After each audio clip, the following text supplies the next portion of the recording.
Keessa yoo kan dhageessu ta'e wanti ani raawwadhu siin jedhe raawwadhu. Wanti nan si ajaje qofa fudhadhu. Yookaan Zeenabaa yaa baatu jettu ta'e si harka yaa baatu kan jettu ta'e. Yookaan diddu ta'e immoo atillee Zeenabaanillee jala sarara ilmaan teessan kophaatti akka haftu quba qabaadha. Kanaafummoo kootutti dhiyaadhu siin jedha. Na bira jirti kinuuna harka jirti natu harkaa qaba maal fidda. Ani immoo ishirraa dhimma hin qabu Zeenabaan barbaadu kaan hin barbaadu si qofaadha. Yookaan diddu ta'e Zeenabaa dhabamsiisee Zeenabaa dabarsee ani fi ati ilmaan akka guddisnu barbaada ani kan barbaadu. Sagalee kan waliin dhagaa jirtu. Nam tokko akkamitti isii ajjeefne ilma dhageetta waan tokko siin jedhu masuulummaa Zeenabaa situ fudhata isii waan tokko taate. Maali daawa? Anarra golaa. Maal ta'u fedha? Masuulummaa situ. Ani haadha mana kiyyaan wanti mana kee gurguradhaan. Gattaa jira. Mee daawwattoota keenya jechuudha. Salaamtaa fi waan tokko illee na gaafatina. Uummata kallee jechuudha. Maaf salaamtaan hin jinnes akkanaan hin jenne waan biraatii miti.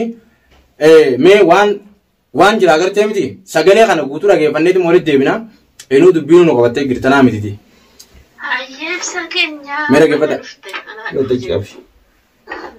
Dhufuusiin ollee dhuftee. Dhagaan.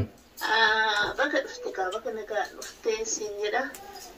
Kottu kaamee Zeenabaa baasi siin jedha. Maali bicoomti tun? Mee jala ciqabe. Awwa dhagaan. Harka jirti maal fittee? Dhagaan. Abdii dhiisi. Awwa dhagaan dhiisi. Siyyuu irratti dabala feenan atillee ishiinillee na babsiisuu danda'a. Mushishii qofaa miti ishiirraayyuu dhimma hin qabu. Nama jajjabdu barsiisi nama jabaa dhagaame. Kanaafuu dhiyaadhu siin jedha. Koottutii dhiyaadhu dheessin maaf dheessitaa maaf dhokattaa koottu. Sagalee waliin isaa. Argarti kinoona tarkaa qaba. Akka feetitti taphachaara maal fidda. Kootutiin harkaa baasisiin jedhuu dandeessa. Mushishii dhiisii siisanuu bakka ati jirtutti feetos dhabamsiisuu danda'a. Kanaafuu kootutiin dhiyaadhu jedha. Ajaa'iba. Dhiira akkamii dhiirri eenyu? Haadhaan isa akka amma. Dhabaan harkaa baasu nin arka. Dhageessa. Nin arka. Dhageessa yoo kan dhageessu ta'e wanti ani raawwadhu siin jedhe raawwadhu. Wanti nan si ajaje qofa fudhadhu. Yookaan Zeenabaa yaa baatu jettu ta'e si harka yaa baatu kan jettu ta'e.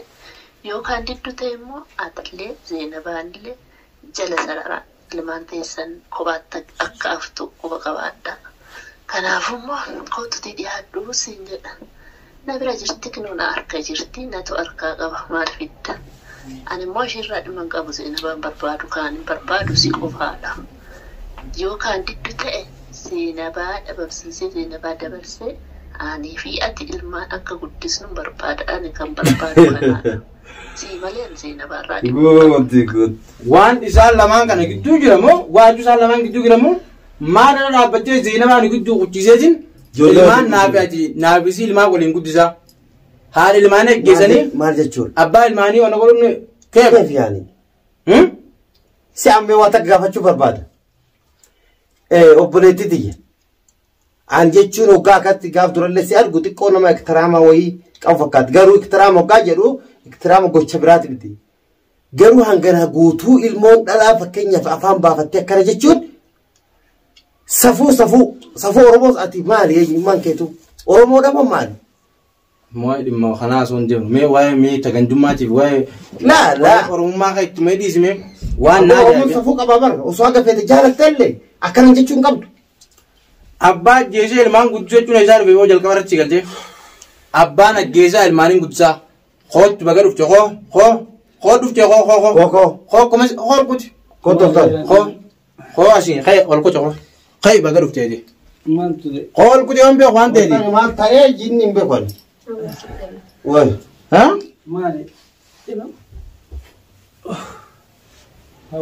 Siin fi qaalitti maal walii qabdan? Dhageeffadhu baawaa. Mee dhageeffadhu irra deebi dhageessisime. Isaan dhageessa amma sakkaaratti. Maal ta'e? Hoo mee dhageeffadhu. Itti akkanatti bantee. Hoo dhageeffadhu mee. Yoo wallee kun kayyame. Maali boo? tapha ajaa'ibaa kanatti on ta'aa jira jechuudha amma tana. Intalli tun ta'a kamisa. Intallummaan dirreetti hin baay'ee tolta. Abdii faa beekan abdii ibsaan ni beekan asirratti bareechanii beekan abdii ibsaan bareechanii beekan.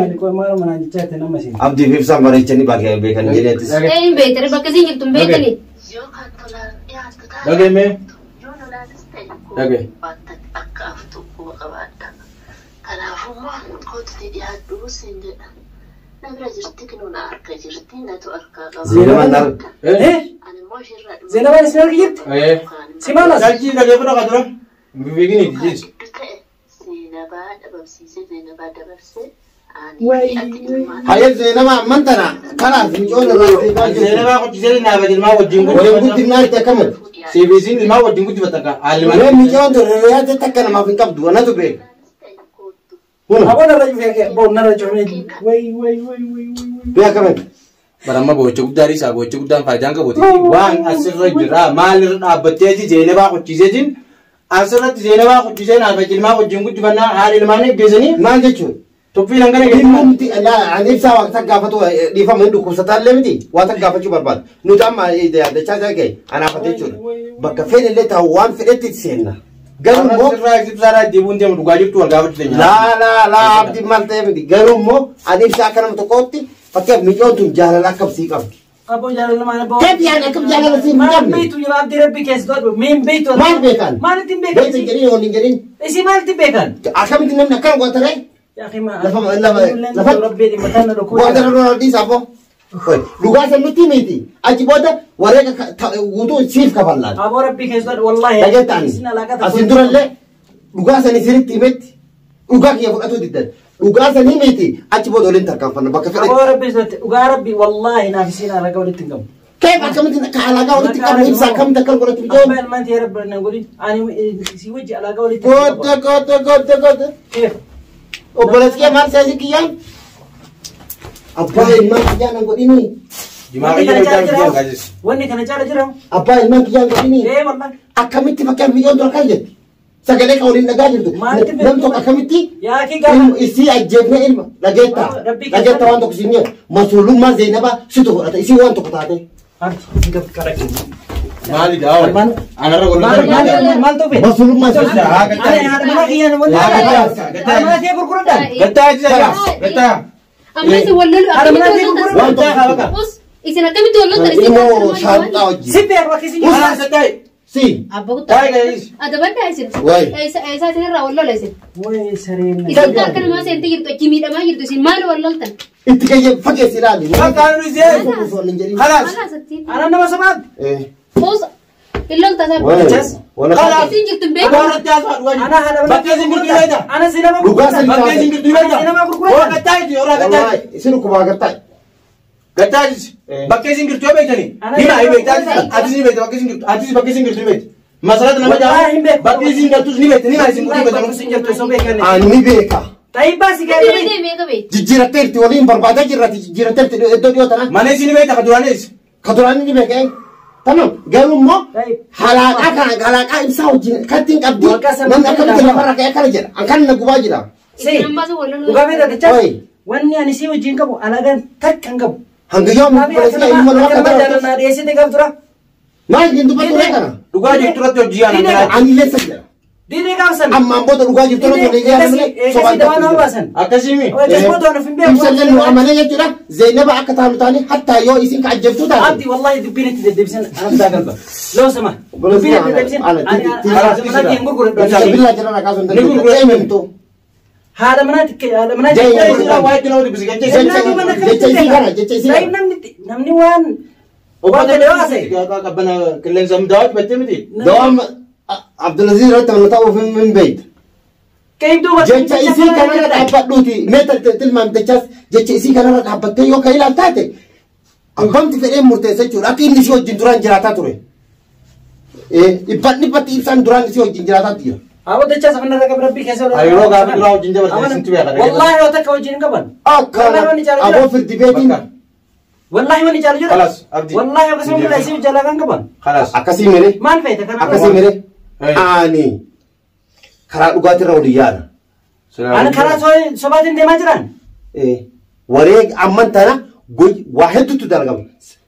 أتلين أنيس أبم تفعله أم فكيني زينبا توفت مسين زينبا كتبت اللان توفت زينبا تسين تبت اللان ويو فتبدأ يه سيني بجرا أسا ده دجاس ما يبشن ناس خير بيت والله أجل نما قرر والله أراك بابا دوان جرت باتي كيف تمانتن نمتكو هاريرو دوغادا دران هاريرو فتنلو دينغ وادا أتي سيدا كنا نجا حرام ربنا تقدر نسيو جرام بس سينجي بر كيف دوان دوان كم جرتا وان في الياي دوبا نكمل نجت أنا أكيد بيجي سنسترا كيف أنا أنا دجاس आप जिनिस भी बेगा बाकी सिंह तो दुरानी मैंने طيب دوبا والله أنا أقول لك سكوزيرو أنا بس दुरानी सिंह पे نبيه كان مسارتين طيب دوبا يعني मसला نبيه كان أبغى كجافة garumma halaqaa hangana guutuu ibsaa hojii walitti hin qabanii ani akka isin dubbat an sagalee sirra dhaabbadhe ammallee ibsaa itti sagalee ol baasuu danda'e. Si namni gaafii nama gaafate eeganti deeboota dide waan sanuun danarra raawwatte namni callisee Eegin taa'imarraa mi'oofti jaalala jedhi beefatirra.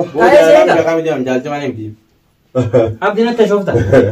अब जैसे पति के बारे में तू बिगड़ा गिराना मत Wallah giraa na gabba erugaan. Taib duuba waan kuma jechuun maal jechuudha? aye amma kan olman da ganye min wai wani tekka jo khairis gore na Joona diyo baay'isii ta'u Sagalee takka olmaa dhageenye.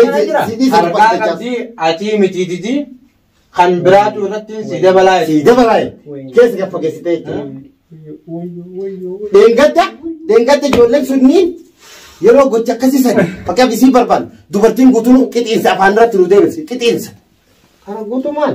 ilmaan naafisii wajji guddisaa itti jecha tokkichaa na dara Kana jecha ilmaan amma waa'ee nan sinjee bichaa godhiin yoo zeena bakka lubbuun jiraattu haaraadha isii feeti. sagalee sun deemadu sagalee irra deebiin. harakaa takkaan godhe gannaan Harakaa godha.